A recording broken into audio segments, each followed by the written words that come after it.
a kú dédé àsìkò yìí a kú iṣẹ́ o ọlọ́run ọba yóò gbàdúrà fún wa àmì o ìròyìn fẹ́lifẹ́li náà ló ń dé sí ojú amóhùnmáwòrán yín láti iléeṣẹ́ wa ìròyìn fẹ́lifẹ́li TV lónìí tí í ṣe ọjọ́rú Wednesday ọjọ́ kẹẹ̀ẹ́dógún nínú oṣù karùn-ún ọdún 2024 Fúnmi Adénúgà ni oníròyìn síwájú kẹ́ẹ̀ tó gbọ́ ìròyìn ọ̀hún lẹ́kùnrẹ́rẹ́ ẹ jẹ́ ká dé òkè lọ́hùn náà tá a bá padà dé ìròyìn fẹ́lifẹ́li yóò máa tẹ̀sọ́wọ́ wájú ẹ kú kalẹ̀.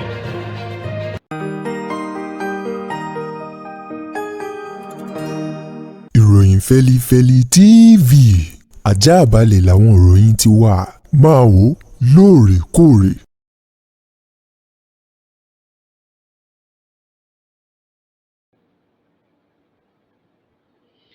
ẹ káàbọ̀ padà ìròyìn fẹ́lifẹ́li ọ̀hún rèé lẹ́kùnrẹ́rẹ́. ìjọba àpapọ̀ orílẹ̀-èdè Nàìjíríà ni wọ́n ti ké sí àwọn iléeṣẹ́ ọba àpapọ̀ gbogbo léyìí tó ń rí sí bí wọ́n ṣe ń pawó wọlé àti gbígba owó orí o ní orílẹ̀-èdè Nàìjíríà láti tẹ pámọ́ṣẹ́ wọn bẹ́ẹ̀ sì ni kí wọ́n rí dájú wípé owó orí ní sísan ní orílẹ̀-èdè Nàìjíríà ó di dandan o gẹ́gẹ́ bí àṣà àti ọ̀rọ̀ kan èyí tí wọ́n máa ń dá láyé ọjọ́ sí wípé dandan lówó orí o. Báyìí ni ọ̀rọ̀ tí ìjọba àpapọ̀ sọ jáde níbi ètò kan eléyìí tó wáyé o nínú ọ̀sẹ̀ tá a wà yìí nílùú Àbújá. Ètò ọ̀hún tó dá fìrìgbàgbò lórí ipa eléyìí tí owó orí sísan ní orílẹ̀-èdè Nàìjíríà tí owó náà tó ń kó pẹ̀lú bí ìjọba àpapọ̀ orílẹ̀-èdè Nàìjíríà ṣe sọ wípé ọ̀nà kan gbòógì tí wọ́n tún gbà láti rí owó wọlé o àti láti pa owó sí àpò ìjọba àpapọ̀ lórílẹ̀-èdè Nàìjíríà lọ́wọ́ báyìí ó ní ọ̀nà gbígba owó orí nítorí wípé a gbọ́dọ̀ kó iṣu wa sínú apẹ̀rẹ̀ kan náà pẹ̀lú àfojúsùn wípé epo bẹtiróòlù nìkan ni ìjọba yóò ti máa rí owó èyí tí wọn yóò máa fi tukọ̀ orílẹ̀-èdè Nàìjíríà. Àwọn ọ̀rọ̀ tó jẹyọ rèé níbi ìpàdé ẹlẹ́ẹ̀kẹrìndínlọ́gbọ̀n irú ẹ̀ èyí tó ní ṣe nípa nílanilọ́yẹ̀ àti pàtàkì tí owó orí sísan tó ń kó ní orílẹ̀-èdè Nàìjíríà èyí tó wáyé nílùú Àbújá o níbi tí olùṣirò owó àgbà ní orílẹ̀-èdè yìí Eyín Olúwatóyìn Mádẹ̀yìn níbi tó ti sọ ọ̀rọ̀ náà wípé ìjọba àpapọ̀ orílẹ̀-èdè Nàìjíríà wọ́n gbé ẹ̀kẹ́ àti gbogbo ara ni wọ́n gbélé owó orí pẹ̀lú bí owó ọ̀hún ṣe ní ipa pàtàkì tí yóò máa kó fún ìdàgbàsókè orílẹ̀-èdè Nàìjíríà. Wọ́n wá ké sí àwọn iléeṣẹ́ ìjọba àpapọ̀ gbogbo bíi àwọn FIRS àti àwọn ẹ̀ka yòókù wípé kí wọ́n rí dájú o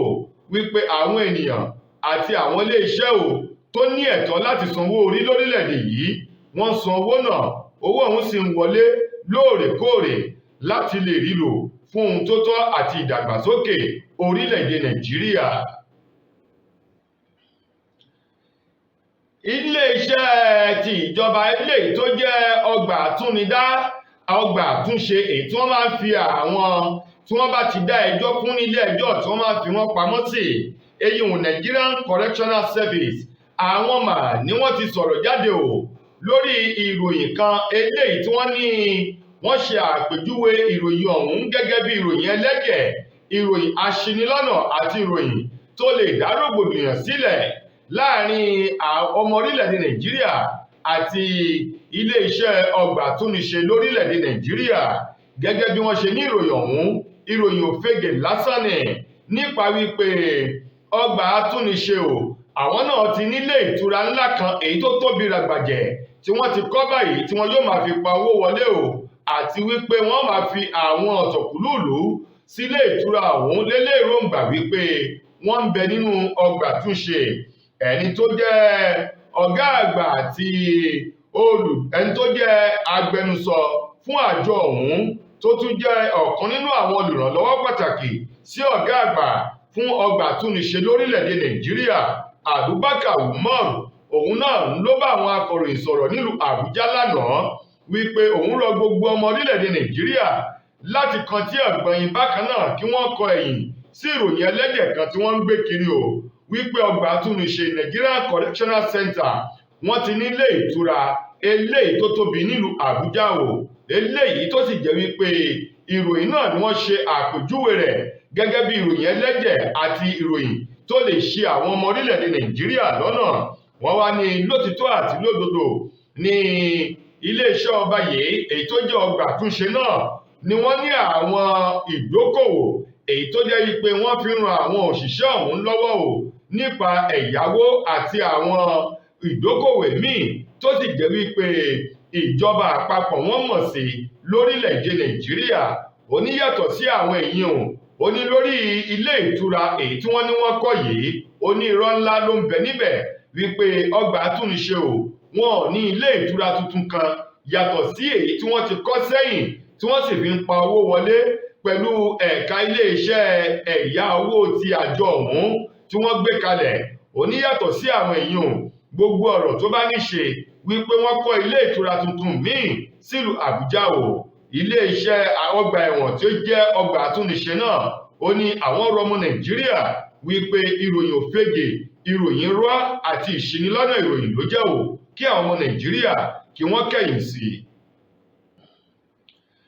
Ọ̀gá àgbà tẹ́lẹ̀ rí nílé ìfowópamọ́ àgbà torílẹ̀-èdè wa Nàìjíríà CBN eyín Godwin Emefiele ló ti ní òun ò jẹ̀bi ẹ̀sùn èyí tí àjọ EFCC tí wọ́n fi kàn án nípa àwọn owó kan èyí tí wọ́n ní bàbá òun olùkúkú mọ́ lórí o àti ọ̀nà eléyìí tó gbà láti ṣe ẹ̀dá owó ní ìgbà tí wọ́n yí owó orílẹ̀-èdè Nàìjíríà padà tí wọ́n pa ní àárò láàrin ọdún 2022 sí ọdún 2023. Emefiele ní ẹ̀sùn tí àjọ EFCC fi kàn òun yìí ó ní òun ò jẹ̀bi ẹ̀sùn náà. Bẹ́ẹ̀ bá sì gbàgbé àjọ EFCC nínú ẹ̀sùn tuntun kan èyí tí wọ́n tún gbé dìde tí wọ́n fi kọ́ Godwin Emefiele lọ́rùn náà ní wípé nínú lábẹ́ ètò ìṣèjọba ààrẹ àná Muhammadu Buhari ní ìgbà tí wọ́n ṣe àwọn ẹ̀dá owó tuntun èyí tá a mọ̀ sí new naira printing èyí tí wọ́n ní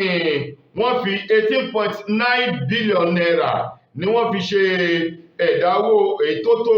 684 million naira lónìí. Yàtọ̀ sí èyàn Godwin Emefiele ó tún gba owó kan jáde nínú àpò àpamọ́wọ́ owó kan èyí tí wọ́n fi ń pamọ́ o wípé ọjọ́ ibi bá palẹ̀ kí wọ́n lè rí nǹkan yọ fún orílẹ̀-èdè Nàìjíríà tí owó náà sì ń lọ bí 124 billion naira. Wọ́n ní yàtọ̀ sí èyàn wọ́n ní Godwin Emefiele ó tún lo ọwọ́ agbára idà rẹ̀ lásìkò tó ń bẹ gẹ́gẹ́ bí gómìnà ilé ìfowópamọ́ o pẹ̀lú bó ṣe kó náírà kúrò nílẹ̀ èyí tó fa ọ̀pọ̀lọpọ̀ wàhálà òun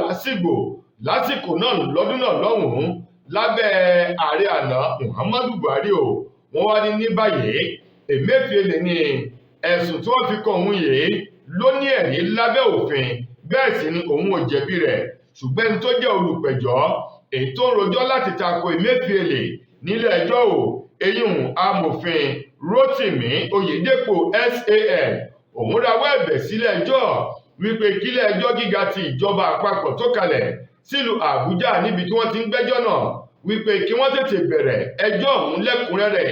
lórí Godwin Emefiele. Ṣùgbọ́n ní ìgbà tí àwọn agbẹjọ́rò Emefiele táwọn yóò sọ̀rọ̀ níwájú ilé ẹjọ́ o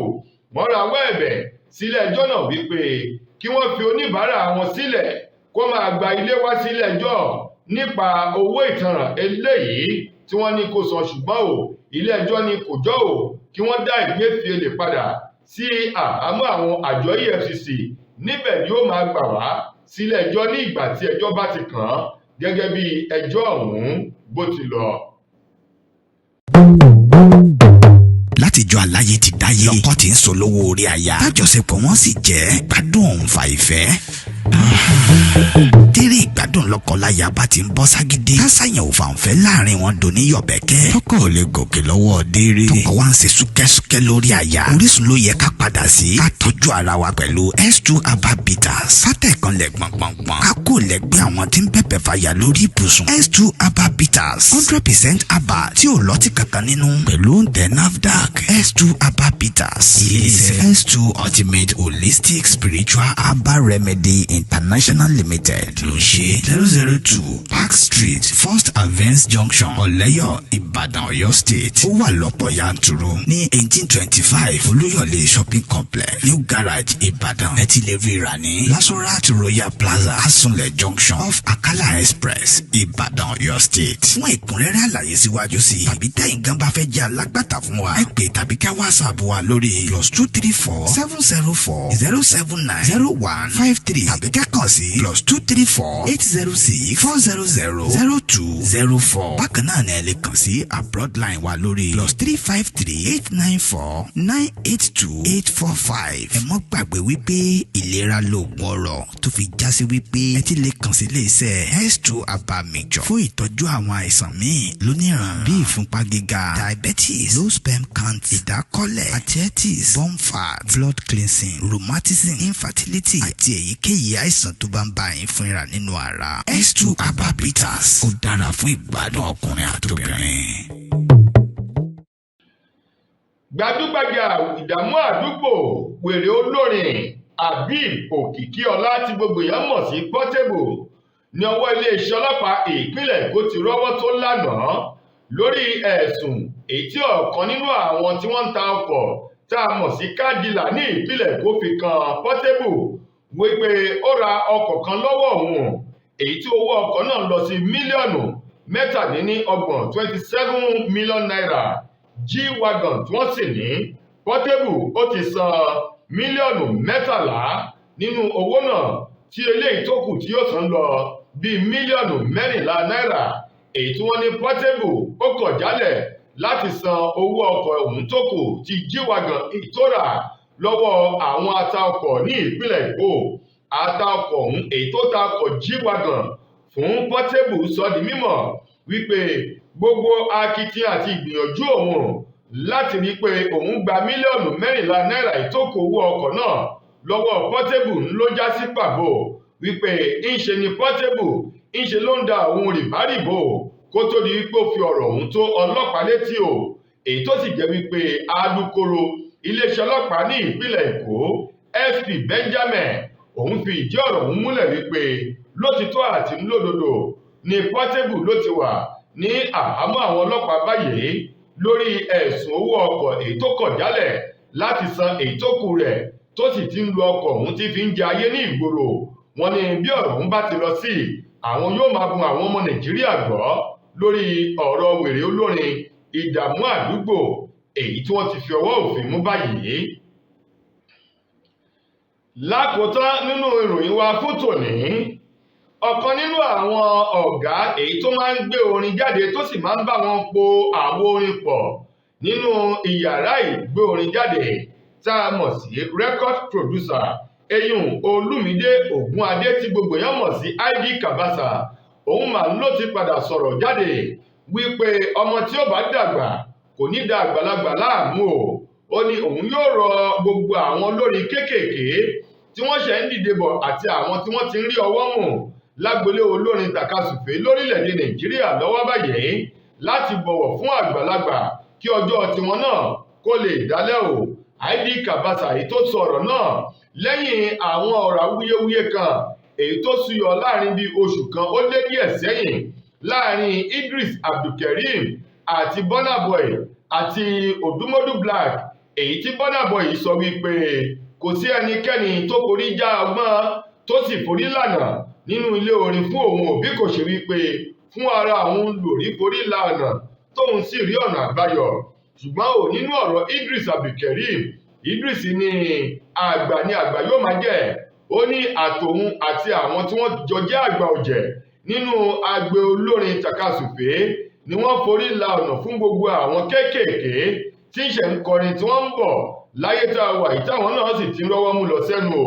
Ó ní nípa ìdí èyí kí àwọn ọ̀dọ́langba náà kí wọ́n máa ṣèbà fún àwọn àgbà ọ̀jẹ̀ lágbolé olórin. Àwọn ọ̀rọ̀ wọ̀nyí ni ID Kabasa lòun náà gùn lé o wípé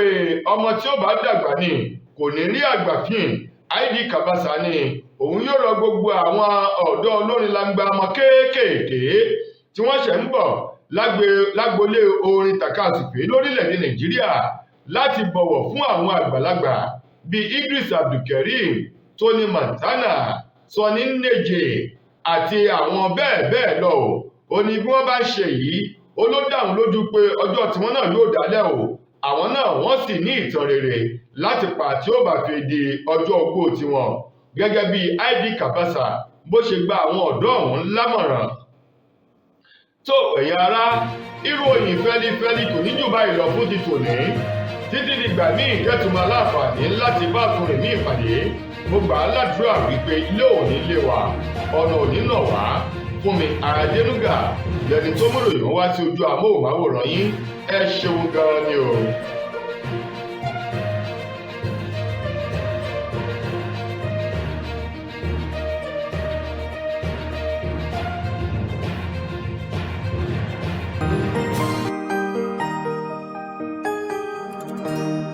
ìròyìn fẹ́lifẹ́li TV àjààbálẹ̀ làwọn ìròyìn ti wà máa wò lóòrèkóòrè.